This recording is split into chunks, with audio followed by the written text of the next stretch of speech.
படத்தில் வர கமல் மாதிரியே பெர்ஃபார்மன்ஸ் பண்ணாப்புல பவன் கல்யாண். யார் யாரெல்லாம் சனாதன தர்மத்தை எதிர்க்கிறீங்களோ அவங்க அத்தனை பேரையும் அப்படியே அப்படி போட்டு பின்னாடி பேக்ரவுண்ட் மியூசிக் வேற, நாயகன் மீண்டும் வரா. ஆனால் எங்கள் பவன் கல்யாண் நீங்கள் பேசுனதை வச்சு உங்களை கூட நான் என்னமோ ஏதோ நினச்சிட்டேங்க, ஒருவேளை இருக்குமோ. அதுக்கப்புறம் தான் வெளியில் விசாரித்து பார்த்ததுக்கப்புறம் தானே விவரமே தெரியுது. நீங்கள் பில்டப் பண்ண அளவுக்கெல்லாம் ஒன்றும் ஒத்து இல்லையாமே. உங்கள் ஊருக்குள்ளே வச்சு மரத்தில் கட்டி அடித்தாங்களாப்பா. உள்ளூர்களை காப்பாற்ற கூட ஒருத்தே வரலையாப்பா சொல்கிறாங்க. தோண்ட ஆரம்பிச்சுட்டாங்க அத்தனையும். கடைசியில் அவர் ஊரில் அவரை காப்பாற்றுறதுக்கு நம்ம ஊர்லேருந்து ஆள் போக வேண்டியதாக இருந்திருக்கு, தமிழ்நாட்டிலேருந்து தூது போக வேண்டியதாக இருந்திருக்கு. இல்லாட்டினா துணியை உருவிட்டு ஓட விட்டுருப்பாங்களாம் ஆந்திராவில். அவங்க தான்ப்பா சொல்கிறாங்க, நான் சொல்லலை இதை எதையும். சூனா படா மாதிரியே உங்கள் இமேஜை மெயின்டைன் பண்ணிட்டு இருக்கீல்ல பவன் கல்யாண். பாவக்கதைகள் 10 ரூபா. லைகா புரொடக்ஷன்ஸ் பாஸ்கரன் தயாரிப்பில் சூப்பர் ஸ்டார் ரஜினிகாந்த், அமிதாப் பச்சன், ஃபகத் ஃபாசில், ராணா நடிப்பில் டிஜே ஞானவேல் இயக்கத்தில் வேட்டையன் அக்டோபர் 10 முதல் உலகமெங்கும் உங்கள் அபிமான திரையரங்குகளில். வேட்டையனின் வேட்டைக்கு ரெடியா? Taste the Daily.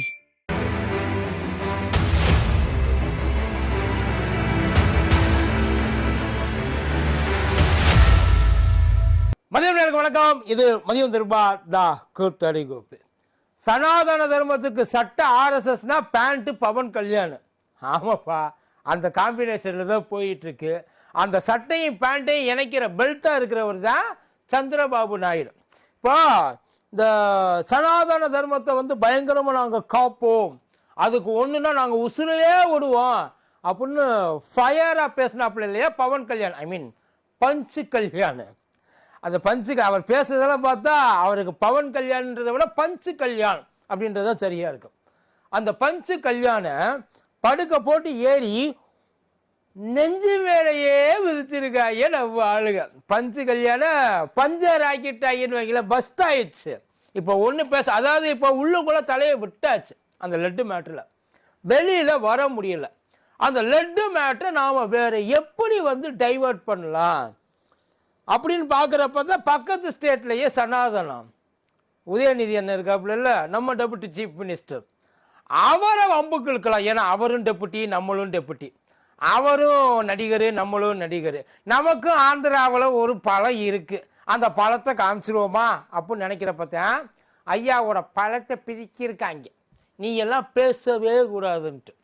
இப்போது இவர் பவன் கல்யாண் இருக்கார்ல, அவரோட இப்போ சனாதனத்துக்காக வந்து சொல்கிறது. இந்த பக்கம் உதயநிதி என்ன சனாதனத்தை ஒழிப்போம்ட்டார், அது வேற, அவர் ஒழிப்போன்ட்டார். இவர் நாங்கள் சனாதனத்துக்காக உயிரை விடுவோன்ட்டாங்க இந்த பக்கம், அதாவது பவன் கல்யாண் பக்கம். இப்போ பவன் கல்யாணோட ஹிஸ்ட்ரியை ஒரே ஒரு நிமிஷம் தப்பாக எடுத்துக்காதீங்க, நான் எதுவும் சொல்லலை. இப்படி இருக்கிறவங்க அதை பண்ணக்கூடாதெல்லாம் யாரும் கேட்க போகிறதும் கிடையாது. அது அவரோட உணர்வு, அந்த உணர்வை நம்ம மதிக்கிறோம். ஆனால் அதே மதிப்பை அவங்க கொடுப்பாங்களோ, அவங்க கூடவே சுற்றிக்கி திரிகிறாங்கல்ல, உங்களை முன் வாசலில் கொல்லப்புற வாசல் வழியாக கூட உங்களை உள்ளே விட மாட்டாங்க, சேர்க்க மாட்டாங்க. ஐயாவோட ஹிஸ்ட்ரி சனாதன தர்மத்தை காத்து 3வது கல்யாணம் பண்ணார்ல ரஷ்யாவிலேருந்து ஒரு அம்மாவை, ரஷ்யாவிலேருந்து ஒரு அம்மாவைப்பா. இப்போது அந்த ஃபுல்லாக காவி துண்டு இதெல்லாம் போட்டுட்ருக்காப்புல ஐயா. இதுக்கு முன்னாடி ஒரு முறை ஞான ஸ்நானம் எடுத்திருப்பார். எடுக்காமலாம் இங்கே கல்யாணம் பண்ணி வைக்க மாட்டாங்க, பிரிச்சிருவாங்க. பிரித்து அநேகமாக எனக்கு தெரிஞ்சு பவன் கல்யாணம் மாதிரி ஏதாச்சும் ஒரு ராபர்ட்டாவோ இல்லை வேறு ஏதாச்சும் ஒரு ஆண்டனியாவோ தான் இருந்திருக்கணும். முன்னாடி வேறு ஏதாச்சும் ஒரு நேமை சேர்த்துருப்பாங்க, ஃபெர்னாண்டோ அந்த மாதிரி எதையாச்சும் ஒரு பண்ணி இருந்திருக்கணும்ல. இல்லைன்னா அவங்க நாட்டுக்கு உள்ளே விடுவாங்களா, அங்கேயுமே அங்கே வெயிட் பண்ணிகிட்டு இருக்காங்க டெபுட்டி சிஎம்முக்காக. எப்போ வருவார் எப்போ வருவார், மறுபடியும் அந்த மூஞ்சியை நாங்கள் பார்க்கணுமே. பேசிக்கிட்டு இருக்காங்களாப்பா ரஷ்யா ஐசியா பக்கம் எங்கேயும் போக சொல்லிடாதீங்க பாவம். போனால் அப்புறம் டெபுட்டி சீஃப் மினிஸ்டருக்கு நீங்கள் மறுபடியும் யாரை போட வேண்டியதாக இருக்குன்னு தெரியாது.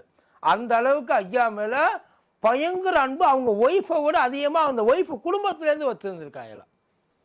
ஐயா தான் சனாதன தர்மத்தை காப்பாற்றப்புறம். இப்போ லட்டு மேட்ரு தானே ஓடிட்டு இருந்துச்சு, தபக்குன்னு ஏன் அங்கேருந்து ஜம்ப் ஆகி இந்த பக்கம் போறீங்க? அதுலேயும் அவர் பேசின அந்த வீர வசனங்கள், அதான் நீங்கள் பண்ணது எல்லா பைத்தியகாரத்தனத்தையும் ஒத்துக்கலாங்கய்யா. ஏன்னா உங்கள் கூட்டமே அப்படித்தான், அதை ஒன்றுமே பண்ண முடியாதுன்னு வைங்களேன். இந்த இது விரதம் இருக்கிறேன்றது, யாகம் பண்ணுறேன்றது, படிப்பூஜை தொடக்கிறேன்றது, இது எல்லாமே சரிதான். அது எல்லாத்தையும் நீங்கள் என்ன பண்ணியிருக்கணும், ஒரு நியாயமான ஆளாக இருந்தால் என்ன பண்ணியிருக்கணும், எவன் கலந்தானோ அவனை பிடிச்சி கொண்டே உள்ளே வச்சு இன்னும் அது ஒன்றும் பெரிய காரியம்லாம் கிடையாது. பெரிய அப்படி ஏதாச்சும் ஒன்று பண்ணியிருக்கல இது வரைக்கும். ஆனால் சுப்ரீம் கோர்ட்டே தான் காரி துப்பி அனுப்பிச்சிருச்சு. நீங்கள் எல்லாம் ஒரு மனுஷங்க, உங்களெல்லாம் பெரிய மனுஷங்க நம்பி ஓட்டு போட்டு உங்களெல்லாம் வந்து பதவியில் வேற உட்கார வச்சுருக்காங்க, நீங்களும் பகுமானமாக வந்து உட்காந்துட்டீங்க. சுப்ரீம் கோர்ட்டு இந்த வார்த்தையை நேரடியாக கேட்கல, அவ்வளவுதான். தலையில் அடிச்சுக்கிச்சு, எங்கள் தலையெழுத்து இது இது இது அது, நம்ம என்ன பண்ண முடியும், இது ரெண்டும் சேர்த்து தான் இதை காப்பாற்ற போகுது அப்படின்ற மாதிரி தான் அவங்களோட நினப்பு அவங்களுக்குள்ளே இருந்தது. இப்போ ஐயா சொல்கிறார் இல்லையா, வீராவேசம் பேசினார் இல்லையா, நாங்கள் அத்தனை பேரையும் அழிச்சிருவோம் ஒழிச்சிருவோம், சனாதனத்தை நாங்கள் காப்போம் சொன்னார் இல்லையா. ஐயாவை காப்பாற்றுறதுக்கே ஊருக்குள்ளே ஆள் இல்லாமல் தான் தவிச்சிருக்காங்க. உமாபதி அண்ணன் தான் சொன்னாப்புல. அவர் சொன்னதுக்கப்புறம் ஆனால் இந்த மேட்ரு எப்படி அவர் காது வரைக்கும் போடுச்சுன்னு தெரில. பட் அவர் காதுக்கு போனது ஏன் நம்ம காதுக்கெல்லாம் வரலன்னு தெரில. காதும் வச்ச மாதிரி மூக்கு வச்சு முடிச்சு விட்டாங்க சார். மொட்டை அடிச்சு அமைச்சிருக்காங்க பவன் கல்யாணம் ஊருக்குள்ள. இதே மாதிரியே வந்த புதுசு இது பவன் கல்யாணம். நம்ம ரொம்ப நாள் பேக்கெல்லாம் 40-50 வருஷத்துக்கு பேக்கெல்லாம் போக வேண்டாம். இப்போ கிட்டன்ஸில் ஒரு 10 வருஷத்துக்கு முன்னாடியா ஆள் வந்து அப்போ தான் வந்த புதுசு பவரை காட்டணும் துடிச்சிருக்காப்புல. எவனோ ஒருத்தன் வந்து நாயக்கரையா அப்படின்ற மாதிரியே வந்து விழுந்துட்டேன் காப்பாற்றுங்கன்ட்டு. இவரும் டே நம்மளை ஒருத்தர் நம்பிட்டாண்டா, இது அப்படியே மெயின்டைன் பண்ணுவோம்டா, வாங்குற அவன் பிரச்சனையை கேளுக்கிற சால்வ் பண்ணி வைப்போம்னா, அது ஏதோ சின்ன பிரச்சனையாக இல்லாமல் பெரிய ரவுடிகிட்ட, ஒரிஜினல் ரவுடிகிட்ட போய் மாட்டி விட்டுச்சு. அவர் பேர் ஏதோ படாலம் ரவியோ என்னமோ சொன்னார். அங்கே போனோன்னே இவர் எறா வண்டியை எடுங்கடா அப்படிம்பாங்கல்ல, அதே மாதிரியே வண்டியை எடுத்துகிட்டு கிளம்பியிருக்காரு. அவன் வண்டியோடு பிடிச்சி வச்சுட்டான். ஆளை பிடிச்சி இங்கே வா, என்ன நினச்சிக்கிட்டு என்கிட்டலாம் வந்து அட்டி உங்கள் அடி எங்கள் அடி இல்லை, மரத்தில் கட்டி வச்சு அடி பொழுது போகிற வரைக்கும் அடிச்சிருக்காங்க. பொழுது போகிறதுன்னா இந்த சாயங்கால நேரம் இல்லை, அவங்களுக்கு பொழுது போகிற வரைக்கும் வேறு வேலை இல்லை, அடுத்த வேலை வர்ற வரைக்கும் இவன் தான் நமக்கு வேலை அப்படின்னு சொல்லி செஞ்சுருக்காங்க. வீட்டில் பெரிய மனுஷன் இருக்காரா, ஃபோனை போட அப்படின்னப்போ ஃபோனை சிரஞ்சீவிக்கு அவங்க அண்ணனுக்கு அடிச்சிருக்காப்புலையா. சிரஞ்சீவி ஏடாடே உன்னை யாரும் அவன்கிட்ட போய் மாட்ட சொன்னது. அவர் என்ன சொல்லியிருக்காரு, அண்ணே காப்பாற்றுக்கணும், எது காப்பாற்றவா, அப்புறம் நான் யாருக்கு ஃபோன் போடுறது, அங்கே வந்தா அதெல்லாம் முடியாது, நீ உள்ளே நான் வெளியே இப்போ இரு வெயிட் பண்ணுறேன்னு சொல்லிட்டு அவன் யார் சொன்னாலும் அந்த ரவுடி கேட்க மாட்டாப்லையா. அவ்வளோ பெரிய ரவுடி அவர். அதுக்கப்புறம் ஏறி பார்க்குறப்ப நம்ம ஜெய் பாலையா இருக்கார்ல, பாலையாக்கிட்ட தான் போயிருக்கார் மனுஷன். பாலையாட்ட ஆனால் சிரஞ்சீவி பேச மாட்டாரா. தப்புன்னு என்ன பண்ணியிருக்காரு, ஆந்திராவுக்குள்ளே எவனாச்சும் ஆந்திராவுக்குள்ளே நியாயமாக ஏதாச்சும் ஒரு உதவியை கேட்டிருக்கலாம். ஆனால் எவனாச்சும் ஒருத்தன் இடையில புரிந்து என்னடா வச்சிருக்கா, இன்னும் ஒரு வாரம் 10 நாள் உள்ளே வச்சுக்கிட்டா, நல்ல தலை வரையும் நோண்டி கீழே மண்ணுக்குள்ளே புதைக்கிற அளவுக்கு ஆக்கியிருக்க, நல்லா இருக்கு அப்படின்ற மாதிரிலாம் பிளான் பண்ணிடுவாங்கன்ட்டு தமிழ்நாட்டில் நம்ம சூப்பர் ஸ்டாருக்கு அடிச்சிருக்காங்க. அதுக்கப்புறம் அவர் பேசி, அவர் இவர்கிட்ட பேசி, இவர் அவர்கிட்ட பேசி 2 நாள் கழித்து அண்ணன் ஆகாரம் இல்லாமல் ஆளை அப்படியே தூக்கி கொண்டாந்து போட்டிருக்கேன். இவ்வளவு நடந்திருக்கா. இதை சொன்னது அவர் உபாவதியில் நல்லாவே சொன்னாப்புல. அவர் சொன்னப்போ அது இன்னும் கொஞ்சம் இன்ட்ரெஸ்டிங்காகவும் இருந்துச்சு. இப்படியெல்லாம் இருக்கிற ஆள் இவரை கொண்டாந்து இவர் வந்து நமக்கு சேலஞ்சு பண்ணுறாரா சனாதனத்துக்கு, அதுவும் இங்கே தமிழ்நாட்டுக்கிட்ட உள்ளே வந்து தான் பாருங்களேன். இங்கே அவர் பேசுறதை வச்சு கேஸே போட்டாங்கன்னு வைங்க. அவர் அதை மட்டுமா பேசினார், ஒட்டு மொத்தமாக எல்லாரையும் சேர்த்தே பேசினாப்புல. அதான் இவங்களோட எண்ணம் இப்போ அரசியல் பண்ணுறது தான் சார், மற்றபடி வேறு எதுவுமே இல்லை. ஒரு தப்பை கண்டுபிடிக்கிறதோ அந்த தப்பை சரி செய்கிறதோ இவங்க அதாவது இவங்க ஒரு சில செட் ஆஃப் வாக்குறுதிகளை கொடுத்துருக்காங்க. அந்த செட் ஆஃப் வாக்குறுதிகளை இப்போ நிறைவேற்ற முடியுமான்றது தெரியல. அதுக்கான உதவி அங்கேருந்து கிடைக்குமான்றதும் புரியல. அதுக்கு அவங்க என்ன சொல்லியிருக்காங்க, வழக்கமாக நாங்கள் தான் நிறைய வாக்கு கொடுப்போம், கொடுத்த வாக்கையெல்லாம் நாங்கள் நிறைவேற்றியா இப்படி 3வது முறையாக உட்காந்துருக்கா, இடையில நம்மளால் என்னென்ன செய்ய முடியுமோ அதெல்லாம் செஞ்சு அவங்கள பிஸியாக வச்சுக்கோங்க. அவங்க பிஸியாக இருந்தாங்கன்னா நாம் என்ன சொன்னோன்றது நம்ம இல்லை, அவங்க மறந்துடுவாங்க. அதுக்கப்புறம் என்ன வேலை, அதை வச்சு அதுக்காகத்தான் இதை கொண்டாந்து உருட்டி விளையாண்டு இருந்தாங்க. இப்போ அவங்க பண்ணது அவங்களுக்கே திருப்பி செய்வினையாக மாறிடுச்சு. இந்த திருப்பி விடுவாங்களே பில்லி சூனியம்லாம் வச்சோம்னா சில நேரத்தில் அது நமக்கு திருப்பி விட்டுருவாங்க. அதை திருப்பி விட்டாங்கன்னா அங்கே காட்டுறதை விட 2 மடங்கு இங்கே காமிக்கும். அப்படித்தான் அங்கேயும் இப்போ நடந்துக்கிட்டு இருக்கு.